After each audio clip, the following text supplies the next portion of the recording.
Welcome to Planning 101.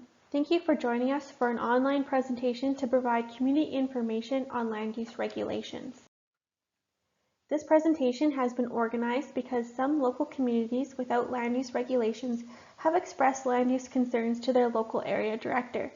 These concerns include increasing development demand, protecting rural character, water sustainability, private land logging, cannabis, and short-term rentals. In this video, RDCK staff will provide information on land use planning, what it can and cannot accomplish, to help inform if this seems like something these communities would want or not. On that note, the purpose of today is to provide information on the tools available in land use planning and their ability or not to address community concerns and priorities, and for planning staff to listen. No decisions will be made at this time.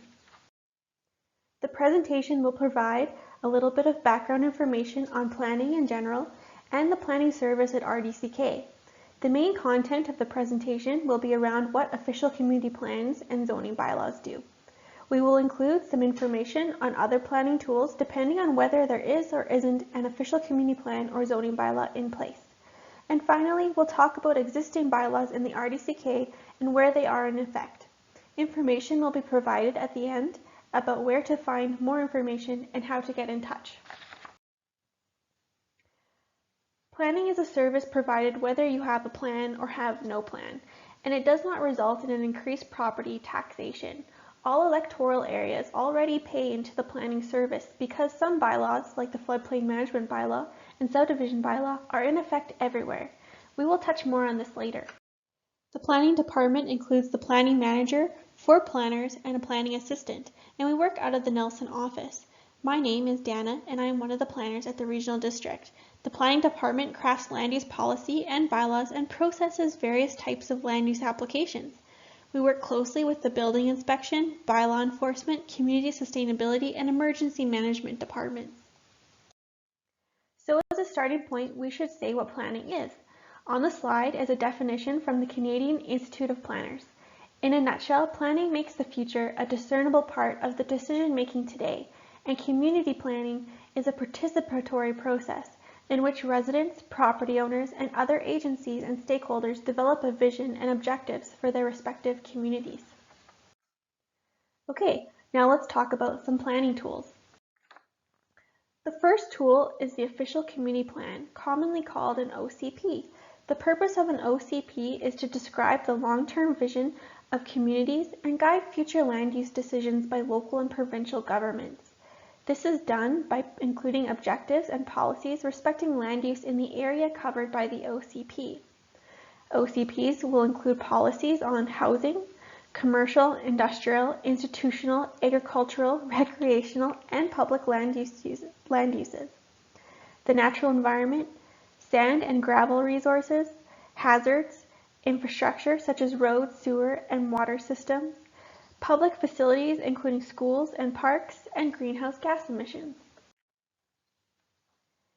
The making of an OCP is a collaborative process with extensive consultation with the public, local business owners, community associations, nonprofits, First Nations, school districts, and other government agencies. The drafting of the plan involves a number of steps. Planners engage with the public at all stages of the process, and often this will include surveys, meetings, open houses, site visits, maps, sharing of drafts, and a formal public hearing. The strength of an OCP is that all adopted bylaws must be aligned with the plan. OCPs set the stage for other plans and bylaws that initiate action and drive development, including zoning bylaws, subdivision bylaws, and financial plans. OCPs in themselves are not regulatory. So for example, you'll see policies in the OCP using phrasing like should instead of must. OCPs can only regulate land use with development permit areas, which we will talk about in a bit. So where are the rules? That would be in the zoning bylaw. Zoning bylaws implement the vision of the OCP by regulating how land, buildings, and other structures may be used. Zoning bylaws may divide the whole or part of an area into zones, name each zone, and establish the boundary of these zones. The following may be regulated within a zone: use and density of land, buildings, and other structures, size, siting and dimensions of buildings and other structures and permitted uses, shape, dimensions, and areas of all parcels of land created by subdivision. We'll break each of these down a little further on the next slides.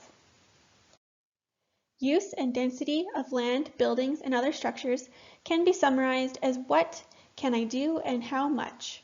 Principal uses are the types of uses you can have in a zone. Accessory uses are the types of uses you can have if there is a principal use present. Lots of times, these uses are further explained in the definition section. Zoning bylaws will often include general use regulations, where instead of repeating something in every zone, you mention it once in this section and it applies everywhere. And density tells us how much of a permitted use we can have. Let's look at an example. This is the R2 zone, which is common for rural residential properties in zoned areas. For a principal use, we have a 1 or 2 family dwelling. If we weren't sure what that meant, we could look it up in the definition section. And below there are listed accessory uses. So if I have a home on a lot, a principal use, I can have some accessory buildings like shops, sheds, garages, and a home-based business, examples of accessory uses. Further rules about home-based businesses could be found in the general use regulations.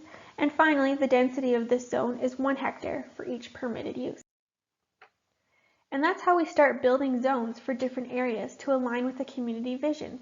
Here's an example of a commercial zone and the uses it permits.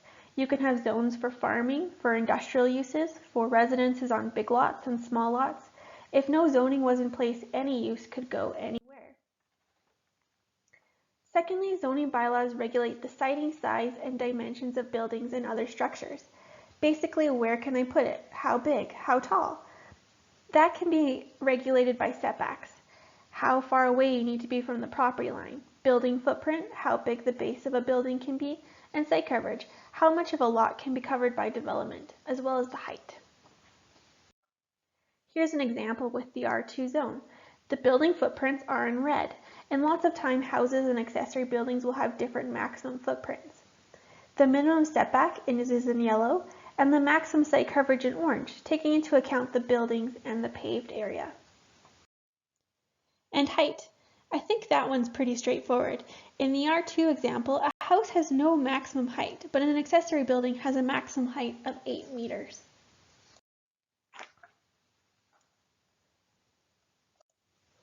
The third way that zoning bylaws can regulate land use is by the shape, dimensions, and area of all parcels of land created by subdivision. Zoning bylaws can specify the minimum or maximum lot size and the minimum lot width. This is how you create the pattern of parcels on the land. For example, where there's farming, you may want large lots, and where there's community services like water systems or transit, you may want smaller lots. Here's an example if someone wants to subdivide their R2 zoned lot. The minimum lot size is 1 hectare, so a 3 hectare lot can be subdivided as 3 1-hectare lots. In addition, a 5 hectare lot could be 2 2.5 hectare lots, but a 1.6 hectare lot cannot be further subdivided because there isn't enough area to meet the minimum lot size for the new lots. Zones can also be flexible. Here you see the C1 minimum lot size depends on what uses there are and what types of servicing is present. Finally, as an option, zoning bylaws can include regulations regarding things like landscaping, parking, signage, fences, RVs, shipping containers, and the keeping of farm animals. Zoning bylaws can be simple or complex. They can have many zones or only a few. It depends on what issues the community is experiencing and what you want the community to look like in the future. So those 2 official community plans and zoning bylaws are the basics. Next, we will talk a little bit more about tools that can be applied with OCPs and zoning. The first being development permits. Development permit areas identify locations that need special treatment for certain purposes. This can be for protecting the natural environment, protecting development from hazards, protecting farmland, form and character of development, and achieving climate action goals for energy conservation, water conservation, and the reduction of greenhouse gas emissions. Local governments may designate a development permit area in an official community plan by describing the special conditions or objectives that justify the designation and specifying guidelines for how proposed development in that area can address the special conditions or objectives. Unless a development permit is obtained, development in such areas is restricted. If the guidelines are met, a permit may be issued. Here's an example of a development permit area to protect the natural environment. The watercourse development permit has guidelines to protect the sensitive riparian areas, so you get this, not this. Next, a development permit area to protect development from natural hazards. The development permit area can specify areas of land that may be subject to flooding, mudflows, torrents of debris, or erosion as areas that must remain free of development, except in accordance with any conditions contained in the permit. So you get this, not this. The last example I'll show is a form and character development permit area. This can apply to commercial, industrial, or multifamily developments, and guidelines can include acceptable building form and siting, building materials, lighting, signage, and landscaping. So you get not this, but this. The next tool that applies with OCPs and zoning bylaws are temporary use permits. TUPs are a permit for short-term land uses that don't comply with land use regulations. They are intended to provide flexibility to achieve short-term economic and social goals. TUPs may be issued by the board for a period of up to 3 years and may be renewed once. Typically, the local government will include conditions for environmental protection, prevention of nuisances, and take security. This is in order to balance public and private interests. Last are tools that apply regardless of whether an OCP or zoning is in place. These are in effect everywhere in the RDCK. The subdivision bylaw sets the standards and specifications for works and services, such as access, water supply, and sewage when subdividing. But remember, the lot sizes come from the zoning bylaw. The purpose of the floodplain management bylaw is to reduce or prevent injury, human trauma, and loss of life, and to minimize property damage during flood events. The bylaw includes floodplain mapping and delineation of natural hazards, and regulates setbacks from watercourses and flood construction levels for building. It also identifies areas where qualified professional reporting is needed. ALR lands are governed by the Agricultural Land Commission, not the RDCK, to preserve agricultural land and encourage farming in BC. ALC legislation regulates land use, subdivision, and the deposit removal of soil in the ALR. These regulations can be on their own or in addition to local government regulations like zoning. If there is zoning, it must match ALC regulations, or in some cases, it can be more restrictive. Okay, that was a lot of tools. You may be wondering what land use bylaws are currently in effect in your area.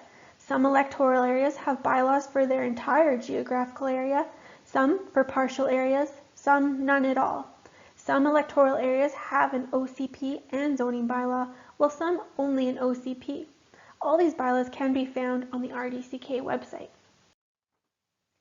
Here's a map to show where OCPs and zoning bylaws are located. As you can see, it does vary by location. So what does this mean? This information is provided to support communities to reflect on whether these tools are appropriate for their needs. Further work is needed to determine if communities want land use regulation. If that was the case, typically the process would be started with a resolution from your local area director, directing staff to begin the process. Thanks for taking the time to join me. I hope this presentation was informative and helpful. For more information, you can go to the RDCK website. Any questions or comments can be directed to the contact information on the slide.